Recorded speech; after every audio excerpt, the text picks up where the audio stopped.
everyone. Again, my name is Charlene Stokes. It's an honor to be here today as a behavioral and social scientist representing the Army Research Laboratory.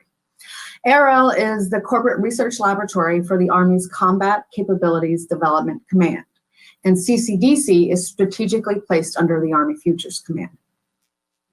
So I'm the lead for human-centered research and innovation out of one of our open campuses, ARL Northeast, which is here in the Boston region. I've been a defense research scientist and program manager in trust and autonomy and human agent teaming for over a decade now. I'm actually very thankful to have cross-service experience, as my first 12 years was actually with the Air Force Research Laboratory, and I only recently joined ARL this year. But that's really been an honor for me, so I can be part of the continuous modernization mission that is Army Futures Command. So what I'd like to do here today is just describe a little bit of my career journey, as I've had some really direct experiences that I think relate to Fed Supernova today, and again, why I was so eager to be a part of this. So over the years, I've become a very passionate advocate for cross-service collaboration and open innovation communities, because I started my career as a bench scientist behind the fence, as many government scientists do. This gave me a solid foundation, tremendous resources, and most importantly, a commitment to a very meaningful mission to me. I was fortunate, though, after having that behind the fence experience, to go on and have two eye-opening opportunities. So the first thing I got to do was establish and direct what I named the Human Machine Social Systems Laboratory. And this was actually an AFRL resource, but embedded at Yale University. And I was there embedded, working directly side by side with the academics and folks from 2011 to 2016.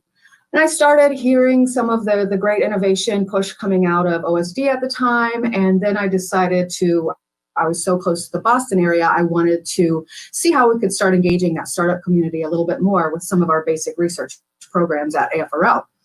So I decided to move the lab to a Boston innovation hub for robotics startups. And again, this was mass robotics, just tremendous experience and exposure to the startup community, working directly and side by side with them.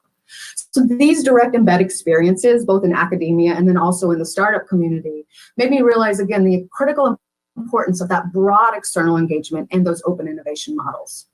I was fortunate to actually be part of DoD's early engagement with the startup community here in the Boston ecosystem. And it's just really an amazing feeling to see how defense engagement is running full steam today here in Boston, obviously there in Texas and across the country, not only out of OSDs such as Defense Innovation Unit, AFWorks, and of course our ARL open campuses across the country.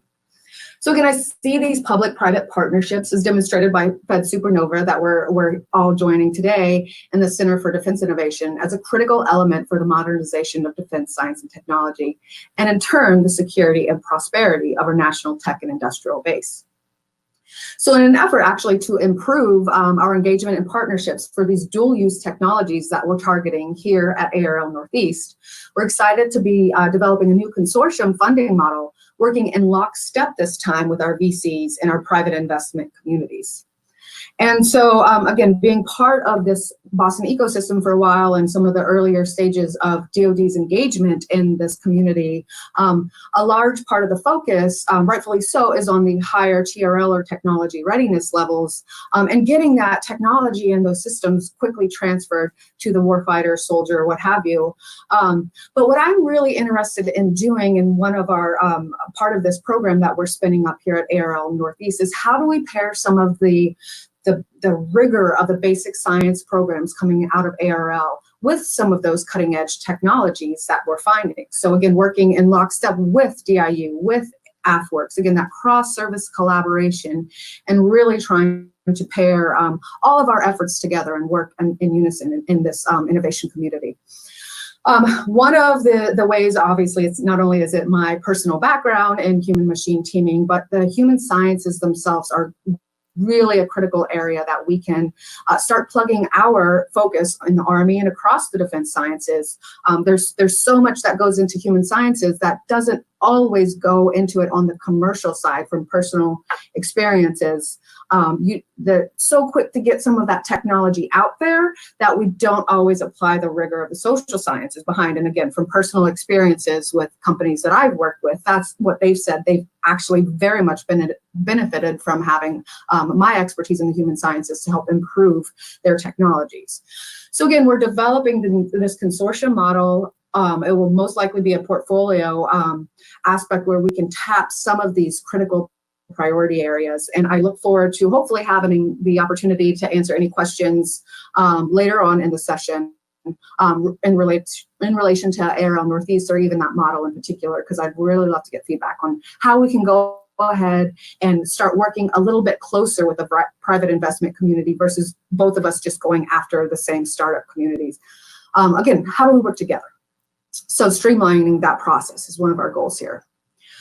So today, for the human performance track, this is a tremendous example of that, again, that unified drive for innovation. And it's in an area that cuts across modernization priorities for the Department of Defense, but obviously directly in the Army. So today, as mentioned, you're going to hear about human performance projects and priority areas from across the Army, as well as some of the novel ideas coming out of those startup companies, and of course, leading into the Human Performance Investment Challenge. Again, just that tremendous example of VC industry and startups working together to solve some of the DoD's most challenging problems.